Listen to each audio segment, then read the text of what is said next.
Wir sind Robert und Kati und fahren mit unserem alten Land Rover Defender von Deutschland bis nach Südafrika. In diesem Film erkunden wir den Nordwesten Südafrikas, Kapstadt und die Garden Route. Viel Spaß!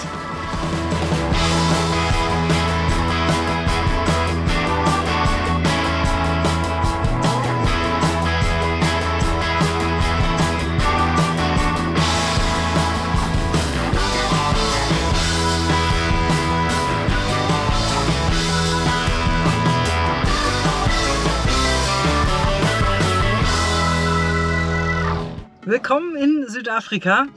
Der Grenzübergang war super einfach, schnell und leicht. Und jetzt sind wir in Springbok angekommen, unserer ersten Station, um so ein bisschen zu setteln, mal zu schauen. Dann wollen wir einkaufen und haben jetzt auf einem Campingplatz eingecheckt und werden den ersten Abend in Südafrika genießen.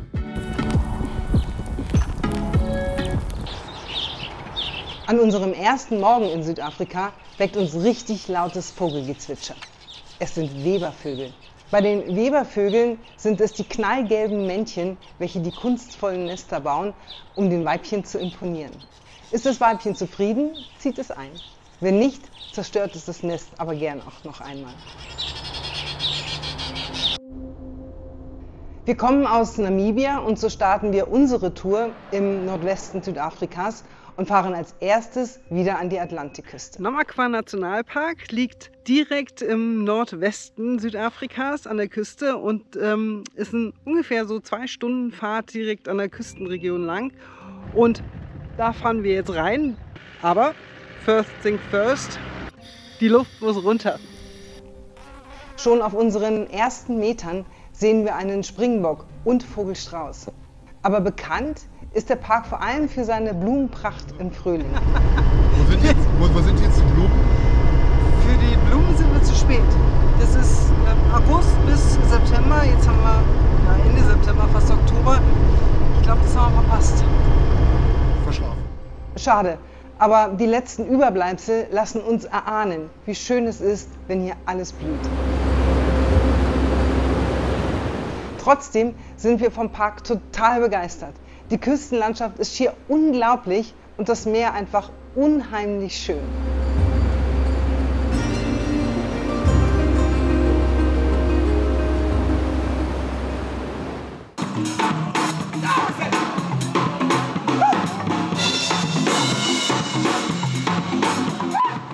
Kapstadt. Oft wird die Stadt auch liebevoll Mother City genannt, was vermutlich daher kommt, dass es die erste Stadt war, die von Europäern in Südafrika gegründet wurde.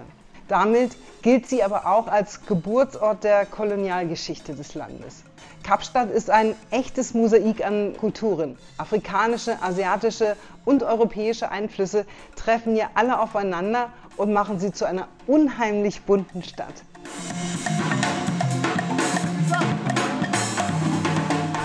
Die Waterfront, das pulsierende Hafenviertel, ist eines der meistbesuchten Touristenziele. Hier findest du alles, von Geschäften, Restaurants und Cafés bis zu Museen und vor allem Live-Musik.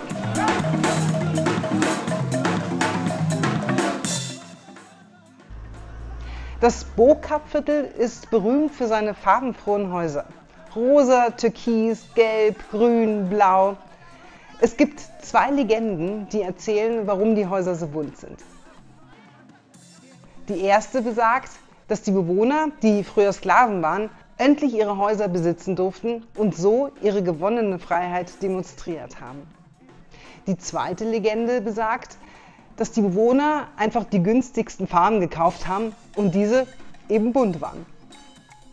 Wahrscheinlich liegt die Wahrheit ein bisschen zwischen beiden Legenden.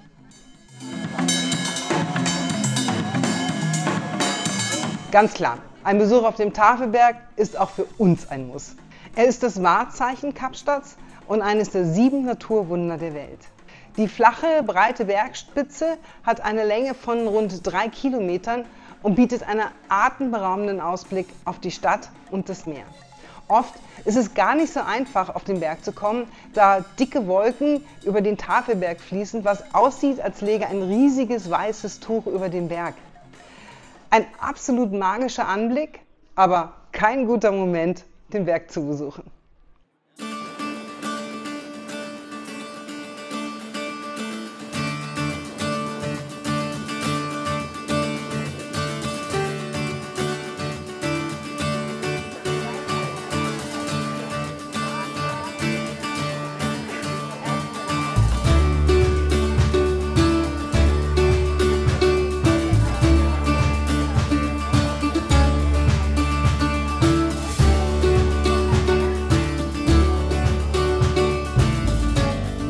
Ehrlich gesagt erinnert Kapstadt uns sehr an San Francisco. Die Waterfront, die steilen Straßen, die bunten Häuser, nur die Preise sind definitiv nicht vergleichbar. Wir genießen die Stadt und könnten noch viel Zeit hier verbringen, aber unsere Reise geht weiter und hält schon das nächste Highlight für uns bereit.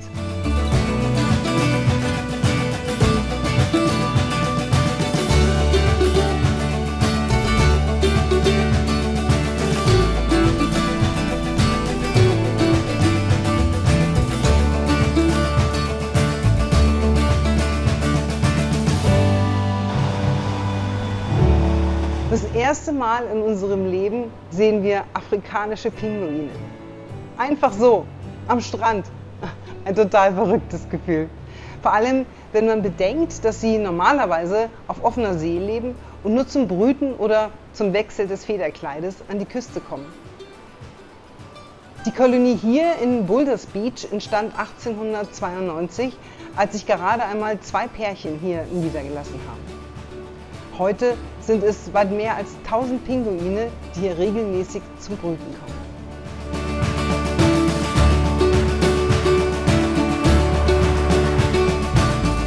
Wir fahren auf der Küstenstraße zum Chapman's Peak, was eine wunderschöne Panoramastraße ist.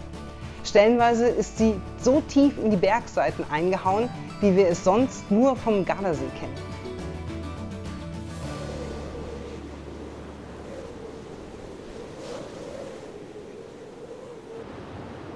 Und dann sind wir da, am Kap der Guten Hoffnung. Damit erreichen wir unser erstes wirklich großes Etappenziel. Wir sind von München bis zum südwestlichsten Punkt Afrikas gefahren mit unserem eigenen Auto. Was für ein Moment! Die Bucht für Hermanus ist bekannt dafür, dass man selbst vom Strand aus Wale sehen kann. Und da sind wir jetzt hin auf dem Weg, das machen wir heute. Wir gehen noch einen Schritt weiter, wir gehen nämlich aufs Boot, weil wir wollen nichts dem Zufall überlassen und sind schon Total aufgeregt.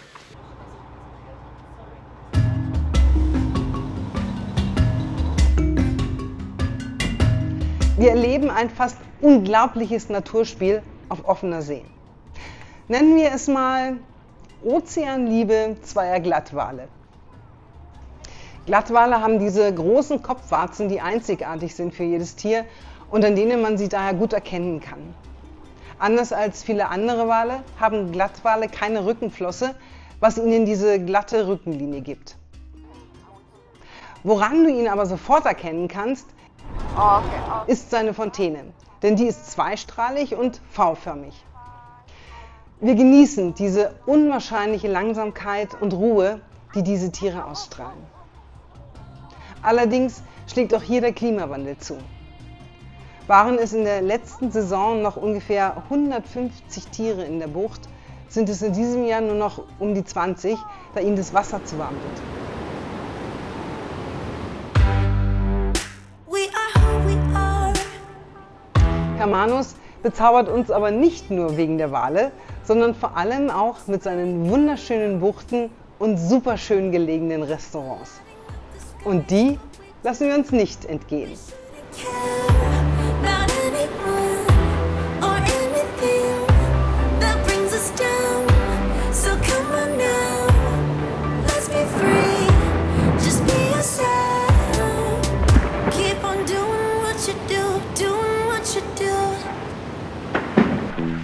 Die Wale in Hermanus zu beobachten war ein Wahnsinnsspaß. Aber Hermanus bietet auch die Möglichkeit, Haie zu beobachten. Man wird mit einem Anzug vor der Kälte und mit einem Käfig vor den Tieren selber geschützt. Das wollen wir jetzt machen. Leider sieht man seit über einem halben Jahr keine weißen Haie hier mehr in der Bucht, da auch Orcas zugegen sind und diese die weißen Haie fressen, beziehungsweise ihre Leber und ihr Herz.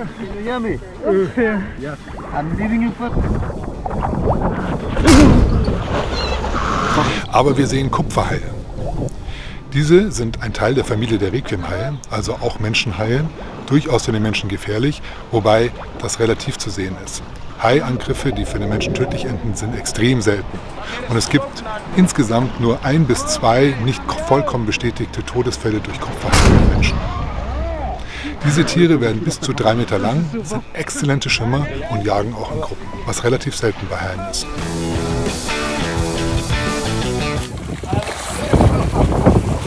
Jetzt werden die letzten Sachen verpackt und wir machen uns auf den Weg nach Kap Agulhas, dem südlichsten Punkt auf dem afrikanischen Kontinent.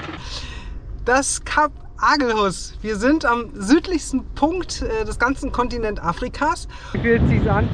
Cool. Schön cool. Und hier teilt sich der Ozean, nämlich auf der einen Seite im Osten jetzt der Indische Ozean und auf der anderen Seite haben wir noch den Atlantischen Ozean. Und für uns heißt es auch, wir verlassen die Westküste und die Westroute und begeben uns weiter Richtung Osten.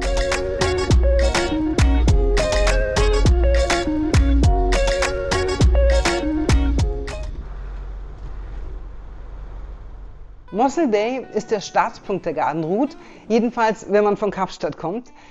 Sie zieht sich bis Port Elizabeth, was ungefähr 300 Kilometer sind. Ich habe immer gedacht, dass es eine super schöne Panoramastraße an der Küste ist, aber das ist es nur bedingt. Die meiste Zeit ist es einfach eine normale Straße im Hinterland. Sie bietet aber die Abstecher in die Orte an die Küste, die einzeln wiederum alle wunderschön sind. Das heißt, du kannst dir an der Garden Route verschiedene Orte raussuchen, die du besuchen willst. Heute heißt es für uns aber erst einmal auf nach Mossel Bay. Mossel Bay ist historisch bedeutsam, da mit dem portugiesischen Entdecker Bartolomeu Dias 1488 der erste Europäer an der südafrikanischen Küste landete. Mossel Bay wurde damit eine bedeutende Seefahrerstadt, was auch noch bis heute sichtbar ist. So steht vor dem Post Office ein berühmter Baum, quasi der erste Briefkasten Südafrikas, denn hier legten die Seefahrer ihre Briefe ab. Wir finden ein kleines, ruhiges Café und lassen uns verwöhnen. Die Küste ist heute nicht so rau und so beobachten wir Fischer beim Angeln und sehen erstmalig einen belebten Naturpool.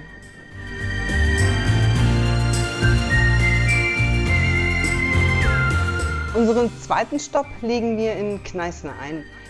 Die Waterfront ist total gemütlicher Hafen mit vielen Restaurants, Boutiquen und Galerien. Der Ort liegt an einer Lagune mit einem super schönen Spazierweg. Wir sind bei Robberg, das ist so eine kleine Halbinsel vor der Plettenbergbucht. Und hier kann man 3 verschiedene Wanderungen machen, 2, 5 und 9 Kilometer, wo man verschiedene Dinge sehen. Hinten liegt ein Schiffswrack, irgendwo gibt es eine Robbenkolonie.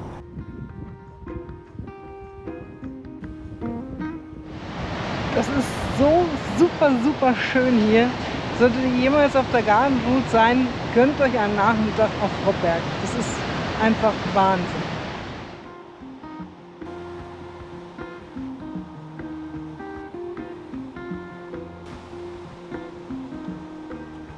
Das ist anstrengend. Das ist mehr als anstrengend. Ach, was soll ich sagen am Ende des Tages? Wunderschön, aber auch ein bisschen anstrengend, wenn man so wie ich seit einem Jahr nur im Auto sitzt. Nach so viel Bewegung checken wir auf einem Campingplatz in einer Lagune ein und sind wieder einmal total fasziniert von der Landschaft. Riesige Sanddünen direkt am Wasser. Ein unglaubliches Bild.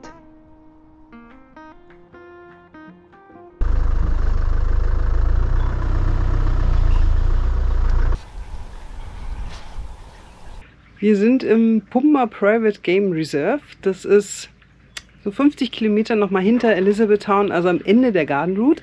Und heute probieren wir mal aus, ob sich das lohnt, so ein Private Game oder eine Safari in einem Private Game Reserve zu machen. Sie versprechen, sie haben die großen 5, also the Big 5, den Elefant, Nashorn, Wasserbüffel, Löwe und Leopard.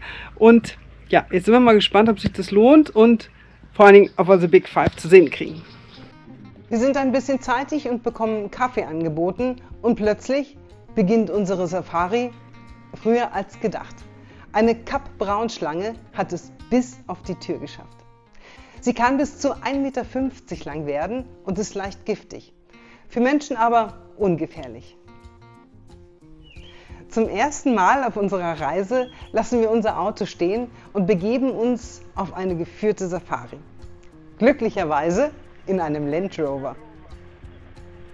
Auf die Frage, welche Tiere wir denn sehen wollen, gibt es für uns ganz klar nur eine Antwort: The Big Five. Und tatsächlich erspähen wir schon nach ein paar Minuten einen weißen Löwen. Die sind was ganz Besonderes. Sie haben eine seltene Genmutation, die als Leuzismus bezeichnet wird, und dadurch haben sie diese helle Fellfarbe und meistens blaue Augen. In der lokalen Kultur werden sie als heilige Tiere betrachtet und sind Teil von Legenden und Mythen. Im Tumba Park dürfen Tumbas, also Warzenschweine, natürlich nicht fehlen. Das Nilpferd tarnt sich im Wasser und die Büffel suchen in der Mittagshitze Schatten zwischen den Bäumen. Nur die Elefanten trauen sich um diese Zeit raus und besuchen das Wasserloch.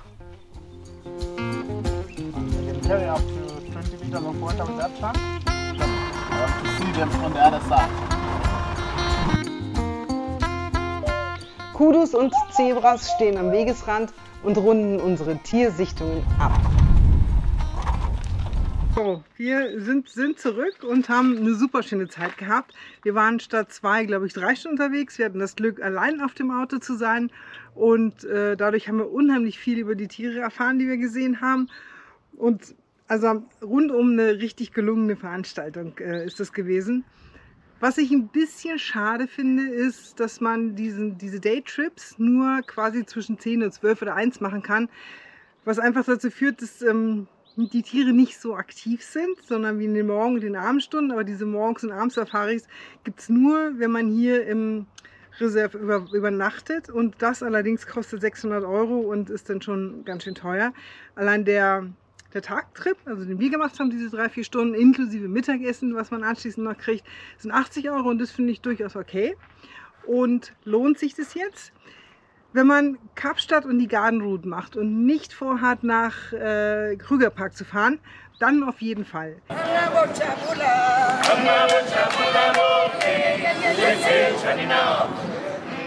Südafrika war für uns bisher voller Gegensätze und Überraschungen.